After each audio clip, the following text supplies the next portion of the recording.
Au Real Madrid, en tout cas, il n'aura pas ce problème. Ouais, après, il faudra voir, hein, parce que tu connais, il y a des joueurs type Eden Hazard qui sont venus et finalement, on a vu ce que c'est. Ah, non, mais après, la différence entre Eden Hazard et Mbappé, c'est que Mbappé, lui, il travaille. Il bosse. Hazard, on a vu son interview dernièrement. Il arrête de conneries, à base de barbecue. Non, c'est bon, lui. Salut les fumiers, j'espère que vous allez bien. Aujourd'hui, on va parler du cas Mbappé et du PSG. Et en plus, ça tombe bien, aujourd'hui, on a un Parisien, c'est la famille. Donc là, on va pas se mentir, ça va être que du pain béni. On aura beaucoup de choses à dire. Et on va l'évoquer sur 4 sujets. On va parler des rumeurs parce que là, il y a pas mal de choses à dire aujourd'hui. Salut à tous. Ouais, on va parler des rumeurs concernant Mbappé. Partira pas. On va voir. Ça fait longtemps qu'on attend. Ouais, ça fait longtemps qu'on attend. Bon, on va vite fait évoquer les rumeurs. On a eu des rumeurs du Parisien qui disent que Mbappé a choisi le Real Madrid. On a eu aussi une rumeur d'une ex-joueuse du PSG qui dit pour la première fois, via des sources cohérentes et sérieuses que j'ai, on ne me dit que c'est fait, il y a des chances que ça soit fait, je serais contente s'il s'en va, je comprends sa position de ne pas vouloir le dire. Bon, écoute, ça c'est son avis à elle. En tout cas, d'après elle, elle a des échos que comme quoi ça va se faire et qu'il voudrait partir. C'est ça.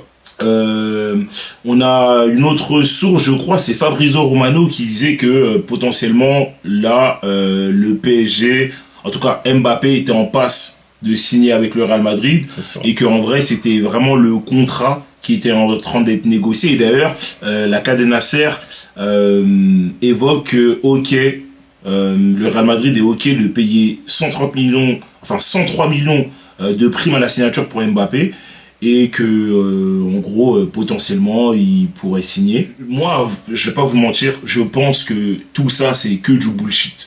Je vais pas vous mentir, c'est que du bullshit et c'est pour faire parler. Et j'ai l'impression que il y a le clan Mbappé et tu as le clan du Real Madrid qui essaye en fait de faire passer un peu des petits bruits de couloir histoire d'eux, tu vois ou pas, pour limite faire potentiellement passer la pilule s'il part, qu'en fait il y avait déjà eu les échos et qu'en fait on limite, vas-y, on est prêt, quand tu veux tu peux le lancer, tu vois l'info. Ouais, c'est vrai. Et moi je le vois comme ça. Après, le truc aussi, c'est que le club Mbappé, ils sont super forts dans ce domaine-là. Très intelligent. C'est que tu sais vraiment pas si c'est fait par eux ou pas par eux. Et tu sais même pas dans quel camp te poser, s'il va partir, s'il va pas partir, tu vois. Après, j'ai vu, moi, l'info de leur boulot, là. Elle travaille encore au PSG. Donc, tu peux prendre ça, on va dire, en tant que supporter parisien, tu te dis, ah, si elle le dit, c'est qu'il y a peut-être quelque chose, tu vois. Mais justement, cette info-là, moi, en fait, c'est là où j'ai un peu du mal parce que j'ai vu aussi Roten en parler. Ouais. Et pour moi, c'est un détail super important, c'est que si Mbappé était amené à rester ou à partir, parce qu'il faut le prendre dans les deux cas, parce que nous, on parle beaucoup, ouais, il va partir. Mais ça se trouve, les gars, il va rester. Donc, qu'il soit amené à rester ou à partir, quoi qu'il arrive, il a dit que la première personne à qui il en parlerait, ce serait à Nasser. Et comment une meuf, alors, désolé, hein, mais comment cette demoiselle-là, elle peut avoir des échos comme ça, en sachant que Nasser n'est même pas au courant, normalement. Ouais, après, tu sais, dans le foot, ça va très très vite. Quel que soit le club ou autre, maintenant avec les réseaux sociaux ou autre, il y a beaucoup de choses qui sont dites, pas dites. Il y a plein de gens, des fois, tu te dis, c'est peut-être pour le buzz, mais peut-être qu'ils ont eu des infos aussi. Comme quand Sanchi de Foot Mercato, il a balancé l'info. Je sais qu'il s'est fait insulter par tous les supporters parisiens parce qu'ils se sont dit, ah vas-y, il dit n'importe quoi, il fait comme PSG Community. Mais derrière, quand après t'as le Parisien avec Dominique Sévrac qui appuie cette information-là, t'as aussi leur boulot qui travaille au PSG qui appuie cette information-là, ben là tu commences à te dire, ce qu'il avait dit, c'était peut-être pas un mensonge. Ouais, pas un mensonge, mais tu penses que justement, tu penses que Roten il pourrait mentir? Est-ce que c'est dans son intérêt de mentir? Non, franchement, je pense pas que ça soit dans son intérêt de mentir, mais regarde, par exemple, ils travaillent sur la même chaîne, mais t'as Roten qui dit que le choix il est pas encore fait, et t'as Riolo, lui de son côté, qui dit, mais Mbappé il va partir, c'est sa dernière année, il va partir, c'est pour ça qu'il se prend pas la tête sur son poste ou autre et tout, tu vois, donc c'est vraiment compliqué, en tant que supporter, que ce soit parisien ou même supporter madrilène, tu sais pas où te placer, tu sais pas s'il va partir, pas partir, donc on est vraiment dans l'attente, parce que là où moi je pense qu'il faut pas se faire avoir, c'est que voilà, comme tu disais, le camp Mbappé, ils sont très intelligents, tu sais, ils ont cette manie-là de faire passer, enfin, je sais pas si vraiment si c'est eux, de faire passer des infos par-ci, par-là, tu sais pas, en vrai, Je pense c'est sûr qu'ils y sont pour quelque chose. Parce que, ouais, c'est sûr, tu peux pas... En fait, et c'est là que je te rejoins quand tu dis qu'ils sont très intelligents, parce que des deux côtés, tu peux pas leur en vouloir. Tu vois, que ce soit du côté de Madrid ou que ce soit du côté du PSG, la seule chose qu'on peut faire maintenant, c'est d'attendre la décision. C'est d'attendre la décision, bah oui. Là, c'est que des rumeurs. On est en mode, il va peut-être rester, non, il va peut-être partir. Tous les jours, de semaine en semaine, ça change. D'un coup, il y a une semaine, tu dis, d'après les informations qui circulent, c'est sûr qu'il va partir. La semaine d'après, mais non, il va rester. Et Mbappé, il évoquait qu'en gros, il n'y a pas si longtemps que ça, que si en gros, enfin, quand il prendrait la décision, en gros, il le dirait à Nasser. Est-ce que tu penses qu'actuellement, il sait sa décision? Et qu'il sait sa décision, que ce soit il reste ou il reste pas, et que justement, il attend potentiellement, il sait pas comment le dire en fait.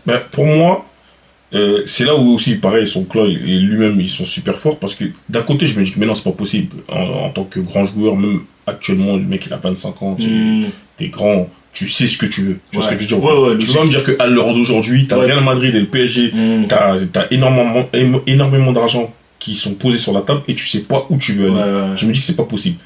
Mais quand, après, derrière, dans sa manière de parler, il dit que oui, mais moi, il y a 2 ans, quand j'ai pris ma décision et que j'ai posé avec le maillot, c'est vraiment à la dernière minute que je me suis dit que non, je voulais prolonger au PSG, tout ça, Tu sais vraiment pas. Donc, non, franchement, c'est super compliqué. Il est super compliqué. C'est pour ça que moi, ça me rend fou, en tant que supporter parisien, que chaque année, voire tous les 2 ans, on est tout le temps à se dire oui, est-ce qu'il va partir, est-ce qu'il va rester?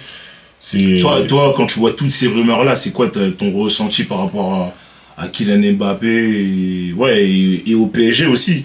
Moi, mon ressenti, c'est que déjà Mbappé, on va pas se mentir, c'est un très très grand joueur. On va pas se mentir, il a fait c'est sa 7e saison au club. Ouais, 7e. C'est déjà beaucoup, tu vois ce que je veux dire. C'est-à-dire que moi, je suis là, dans mon optique actuelle, je suis en mode, vas-y, Mbappé part. Vas-y, part. Ouais, franchement, je suis en mode, vas-y, part. T'as fait 7 ans chez nous. Vas-y, comme Leonardo, il disait, il y a des clubs qui ont gagné la Ligue des Champions sans Mbappé. Donc, vas-y, pourquoi on va s'accrocher à un joueur qui, tous les 2 ans, il n'est pas sûr de savoir s'il reste ou s'il part, tu vois. Donc, voilà, t'as fait 7 ans chez nous. Voilà, t'as grandi chez nous, t'as marqué beaucoup de buts, t'as battu des records chez nous. Maintenant, si tu vas aller au Real Madrid, vas-y, pars. Pas de problème. Ou ailleurs, hein. Ou ailleurs. Encore une fois, il y a des clubs qui sont sur ses côtes, hein. Là, le deuxième sujet, du coup, on va évoquer son poste à Madrid potentiellement s'il part. Et même carrément, on va même l'évoquer aussi au PSG. Parce que de base, c'était qu'à Madrid, mais on va aussi l'évoquer au PSG. Son poste à Madrid, selon toi, ce serait quoi globalement par rapport à ce que tu vois aussi du Real actuellement? Moi, personnellement, par rapport à ce que je vois du Real Madrid, il y a Vinicius qui est super fort, il y a Bellingham qui, franchement, je pense que les performances qu'il a et son influence au niveau dans le jeu, je pense que personne s'attendait à ce qu'il fasse une saison comme ça. C'est trop. Donc moi, si j'aurais été le coach du Real Madrid, j'aurais vraiment pas voulu brider, on va dire, ces deux phénomènes-là. Donc moi, je l'aurais mis en tant que numéro 9. Je l'aurais laissé. De toute façon, là, le Real Madrid, il joue en 4-4 de losange. En gros, t'as Bellingham qui est en 10. Et t'as Vinicius, Rodrigo. Entre guillemets, comme si c'était eux les deux numéros 9. Moi, je l'aurais mis. En plus, Mbappé, à un moment où il était super fort quand il a commencé, c'était à droite. Légèrement. C'est ça, légèrement à droite. Il jouait en deuxième attaquant avec Falcao à Monaco. Et il était super fort. Donc, il y en a plein qui se disent, oui, mais non, mais s'il vient, il va vouloir être à gauche. Mais non, Mbappé, je pense que tu le mets en 4-4-2 avec Vinicius à ses côtés. Je pense que c'est très, très bien. Moi, justement, tu vois, par rapport à ça, qu'est-ce que tu penses? Du coup, tu viens de donner ces détails-là, mais est-ce que tu penses pas que... Parce que c'est là où moi, les gens, je les entends parler, il veut jouer à gauche et tout. Alors peut-être qu'il veut jouer à gauche, et c'est peut-être un fait aussi, il a le droit de vouloir jouer à gauche. C'est peut-être l'endroit où il est plus à l'aise. Mais est-ce que tu penses pas aussi que c'est beaucoup plus l'animation, du coup, qui va plus faire, qui va être bien, que le poste en lui-même? Parce que on a bien vu, avant, quand il jouait à droite, l'animation faisait que des fois il se retrouvait un peu dans l'axe, et des fois quand tu le voyais à gauche, tu vois l'animation, il se retrouvait des fois à droite et des fois dans l'axe, et justement c'est la fluidité du jeu, l'animation qui est opérée, qui fait que en fait derrière il mettait 50 buts par saison. Frère. Exactement. Bah après, moi, pour te rejoindre dans ce cas de figure-là, c'est que moi, je suis totalement d'accord. C'est l'animation. Après, de toute façon, on en parlait même en off par rapport à Ancelotti. Ça va être lui le coach l'année prochaine. Lui, comme il a dit, lui laisse la créativité des joueurs opérer. Donc ça sera vraiment pas un problème. Moi, pour moi, c'est un faux problème son poste au Real Madrid. Que tu as Vinicius, Bellingham et Mbappé, c'est des grands joueurs. Ils vont savoir jouer ensemble. Clairement. Et voilà, tu as une attaque avec ce trio-là. Mais tu fais peur à toutes les défenses. C'est vrai, moi je suis d'accord. Et du coup, on va évoquer du coup le poste au sein du PSG. Actuellement, alors, début de saison, il a commencé à gauche. Ouais. Il a commencé à gauche et là actuellement, il est en 9. Après, je sais pas si tu es d'accord avec moi, mais je trouve que dans le jeu, il est moins influent, il est moins bon, tu vois, il marque beaucoup, il marque des buts, c'est vrai qu'il est mais moins il est moins influent sur le jeu, je le sens moins, tu vois. Ça, c'est vrai. Après, moi, s'il reste au PSG, et je dis bien s'il reste au PSG, parce qu'on sait pas, toujours pas. Mais s'il reste au PSG, je pense que Barcola, il commence à montrer une très bonne chose c'est ce que j'allais dire. Sur le côté gauche, tu vois. Donc ça serait dommage de brider sa progression. Donc moi je laisserais Barcola à gauche et je laisserais Mbappé dans l'axe en numéro 9. Et parce qu'ils commencent avec Barcola, ils ont une entente qui commence à se perfectionner de plus en plus. Avec Dembélé, c'était déjà un peu le cas, tu vois. Donc moi je le laisserais en poste de numéro 9. Et voilà, tu vois, Mbappé en 9 aussi, c'est bien, tu vois. Il y a des matchs où, en fait, j'ai l'impression que c'est quand il veut, tu vois. Parce qu'il y a des matchs où il est pas bon de ouf, et il y a des matchs où il est il est impressionnant, voilà, il est impressionnant, personne ne tenir, tu vois. J'abuse un peu, mais c'est limite. Tu vois du R9 carrément. Ouais, mais c'est un truc de fou. C'est que, comme je te dis, il y a des matchs où il peut complètement passer à côté de son match. Où t'es là, tu te dis, ah, mais il aurait dû faire comme ça, ou il aurait dû faire comme ça. Et il y a des autres matchs où tu te dis, mais il devrait jouer comme ça tout le temps, tu vois. De ouf. Mais je pense que, ouais, en numéro 9, il peut faire très mal. Et puis, en vrai, ça ferait évoluer son jeu. Exactement. Et potentiellement, faire grimper aussi sa palette. Ouais, c'est je sais pas, travailler, par exemple, le jeu de la tête, parce qu'il marque pas beaucoup de la tête, tu vois, du coup ça le ferait travailler sur ça, moi je pense que s'il a la volonté, parce que tu sais franchement t'as vraiment, tu sais il y a ce fameux, des fois les gens ils disent le fameux bouton on-off, mais t'as l'impression qu'Mbappé, des fois en tout cas au poste de numéro 9, parce que au poste d'ailier gauche t'as l'impression qu'il est tout le temps activé, mais au poste de numéro 9 t'as l'impression qu'il y a des fois où quand il a envie, mais il est intenable, tu vois. Donc moi je l'aurais laissé. Mais est-ce que tu penses pas que justement des fois il est coussi coussa entre guillemets, est-ce que tu penses pas que c'est dû au milieu de terrain qu'il a? Ça déjà parce que moi je pense que, je te donne un exemple, si demain t'es à Madrid, t'as Bellingham, t'as Modric, t'as Kroos, des ballons, mon gars, sur ça, je suis totalement d'accord avec toi. Pour moi, le problème que j'ai eu avec le PSG sur ces 5 dernières années, c'est qu'on n'a jamais réussi à avoir un milieu de terrain qui domine ces matchs. On avait, à l'époque, il y avait que Verratti qui était au milieu de terrain qui était bon. On n'a jamais réussi à l'entourer comme à l'époque de Thiago Motta et Matuidi. Exactement. Et là, c'est pareil. Là, sur notre milieu de terrain, on se rend compte que notre meilleur joueur, c'est un petit garçon de 17 ans. Tu vois ce que je veux dire ou pas? T'as Vitinha, des fois il est bon, des fois il est un peu moins bon. Et en soi, c'est pas une honte de dire ça, parce que le gars il est super fort. C'est ça, il est super fort, c'est pas contre lui, tu vois. Mais c'est juste pour te dire que normalement, dans tous les autres grands clubs, c'est pas normal, tu vois ce que je veux dire. Ça fait 10 ans qu'on cherche un 6, on n'arrive pas à Ougarté, il avait bien commencé, et là maintenant il commence à pêcher physiquement. Donc ouais, je pense qu'il doit être frustré aussi sur le terrain. Donc voilà quoi. Au Real Madrid, en tout cas, il n'aura pas ce problème. Ouais, après, il faudra voir, parce que tu connais, il y a des joueurs type Eden Hazard qui sont venus et finalement, on a vu ce que c'est. Non, mais après, la différence entre Eden Hazard et Mbappé, c'est que Mbappé, lui, il travaille. Hazard, on a vu son interview dernièrement. Arrête, à base de barbecue. Non, c'est bon, lui. Du coup, troisième point, c'est sa présence, est-ce qu'elle est nécessaire au sein du Real? Alors, je vais plus donner mon avis. Moi personnellement, est-ce qu'elle est nécessaire? Non, elle n'est pas nécessaire. Logique, pourquoi? Parce qu'on a gagné des Ligues des Champions sans lui, et même récemment encore avec Karim Benzema sans lui. Ensuite, et là, actuellement, si je regarde la forme actuelle du Real, je te dirais oui et non. Pourquoi?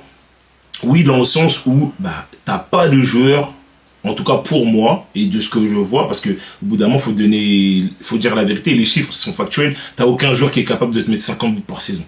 Aucun. Alors peut-être une trentaine, mais 50, non, t'en as aucun. Et on sait que, voilà, j'aime Vinicius, j'aime Rodrigo, j'aime Bellingham, mais il faut être factuel. Il n'y a personne qui va mettre 50 buts, en tout cas pas eux, ils vont pas les mettre. Ou du moins, si demain ils évoluent peut-être, mais là actuellement, factuellement, non, il n'y en a aucun. Donc pour moi, je pense que c'est nécessaire dans ce sens-là. Ensuite, nécessaire dans le sens où je trouve que si tu dois, par exemple demain, un Mbappé doit venir, je pense qu'il serait beaucoup plus fort, largement, et je pèse mes mots quand je dis largement, il serait plus fort qu'un Rodrigo au poste où il est.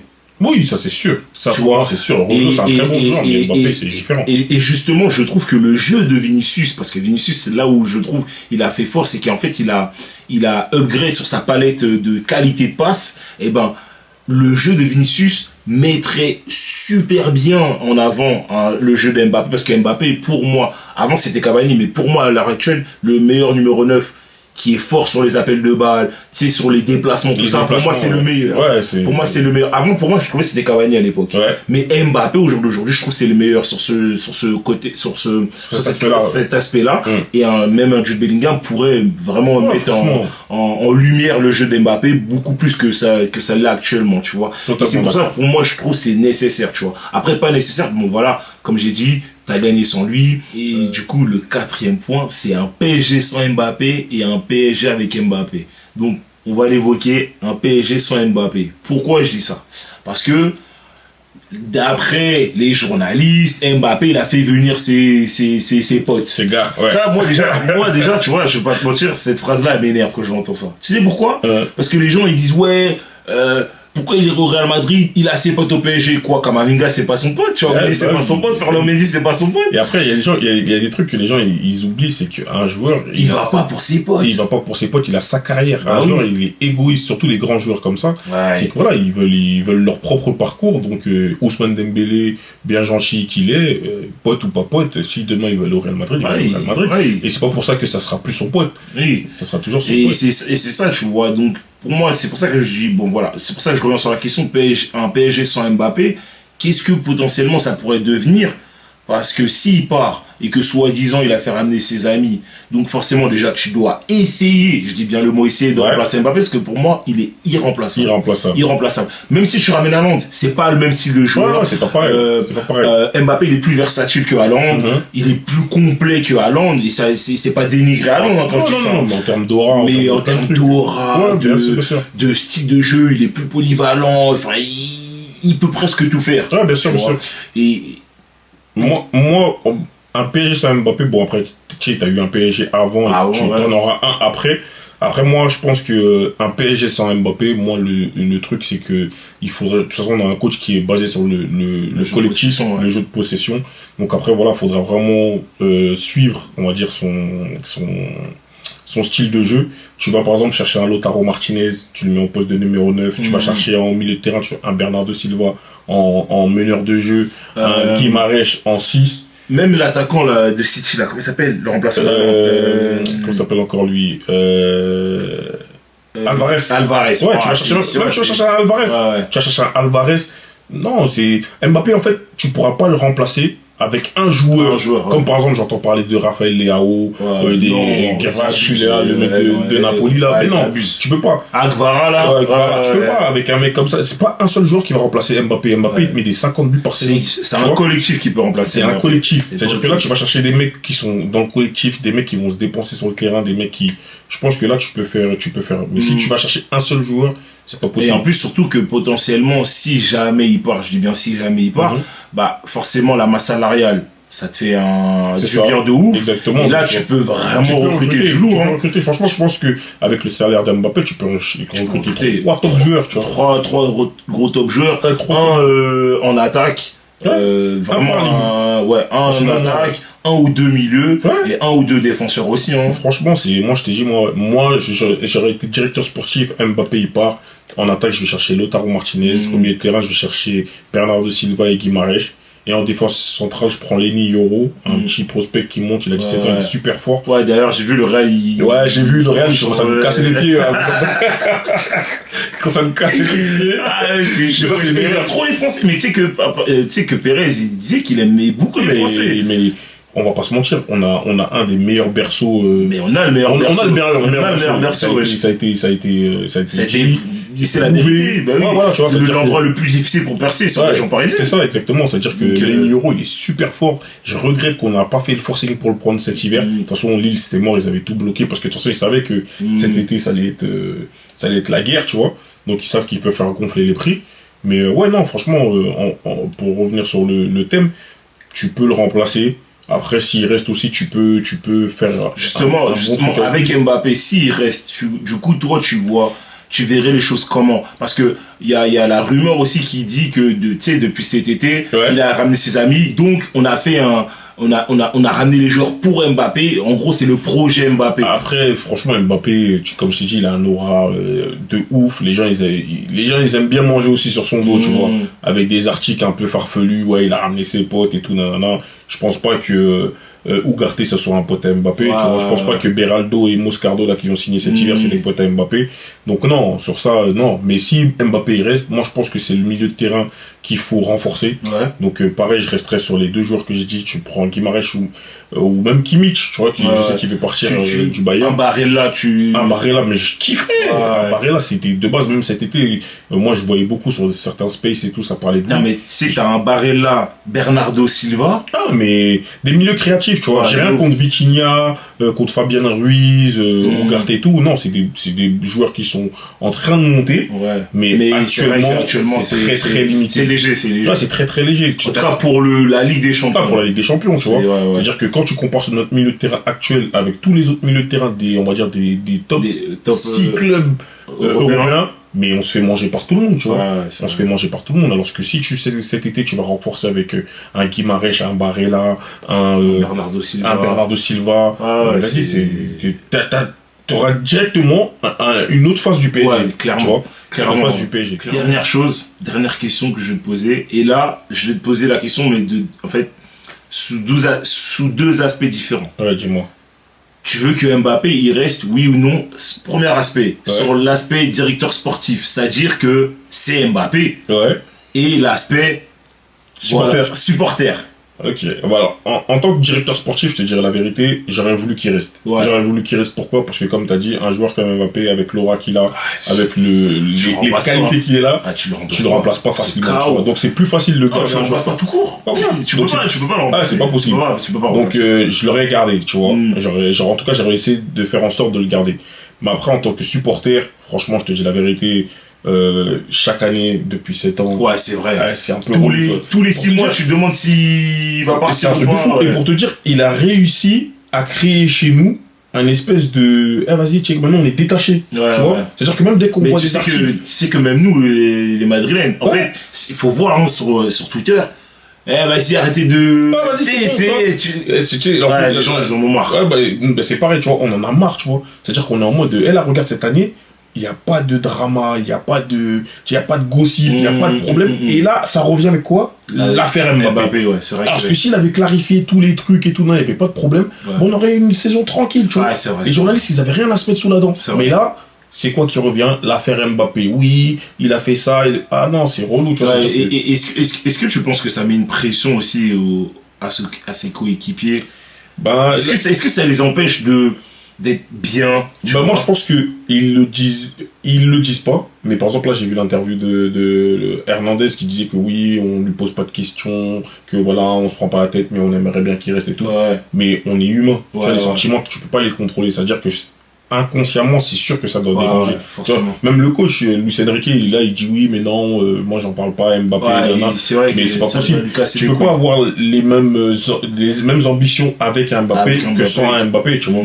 C'est-à-dire que même Mbappé, je pense que même si c'est un joueur qui a toujours su contrôler sa pression, qui a toujours été décisif, et on le voit encore maintenant alors qu'il a une pression de ouf sur le dos, mais même lui je pense qu'il peut pas être tranquille, tu vois. C'est pas possible. Je suis d'accord.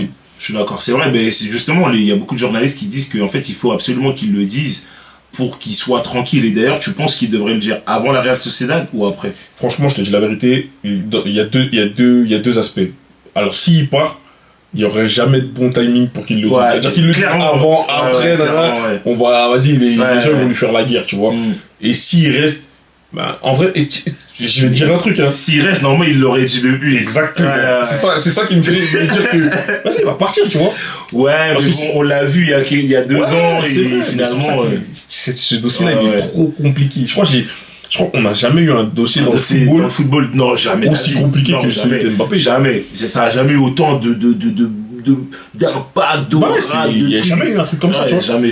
Lui, là, il arrive à maintenir un suspense qui fait qu'on ne sait pas s'il va partir, rester. Moi, dans ma tête, là, je suis sûr qu'il part, tu vois. Ah ouais. Ouais, dans ma tête, je suis sûr qu'il part, parce que comme tu as dit, il l'aurait dit, tu vois.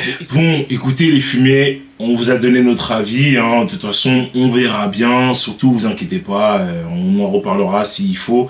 En tout cas, moi, j'ai kiffé la vidéo. Moi aussi, pareil, j'ai kiffé. C'est cool, on a bien parlé. Vous voyez, Parisien, Madrilène, il n'y a pas de guerre. Voilà, mais non, on s'entend bien, pas besoin de s'insulter, tout ça et tout. On est cordial. Exactement. Et puis j'ai envie de vous dire, écoutez, surtout si vous avez kiffé la vidéo, n'hésitez pas à liker la vidéo, à vous abonner, à nous dire en commentaire ce que vous en pensez, est-ce qu'il va venir, est-ce qu'il va pas venir, est-ce que selon vous ce serait une plus-value ou pas pour le Real ou pour le PSG s'ils restent et justement qui font potentiellement ces gros transferts là. Et puis de toute façon on en parle en commentaire et puis j'ai envie de vous dire ciao les fumiers. Salut.